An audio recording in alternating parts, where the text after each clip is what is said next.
سونیا گاندھی کو صدر جمہوریہ اور قوم سے معذرت خواہی کرنی چاہیے۔ صدر جمہوریہ کی تقریر پر سونیا گاندھی کے تبصرہ اور اڑیسہ کی نائب وزیر اعلیٰ کا یہ رد۔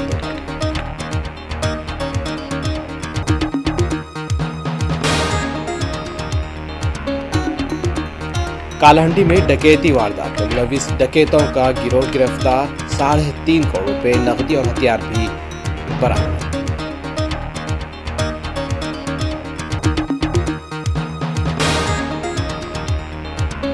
ذکیہ جعفری کے انتقال پر سیاسی اور سماجی شخصیات کا اظہار تعزیت۔ گجرات 2002 کے فسادات کی چشمدید گواہ تھی ذکیہ جعفری۔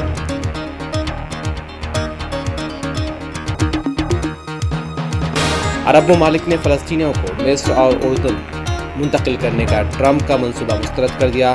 قاہرہ میں منعقد عرب ممالک کے اجلاس میں فیصلہ۔ سعودی عرب، UAE، مصر، قطر اور اردن کے وزرائے خارجہ نے اجلاس میں کی تھی شرکت۔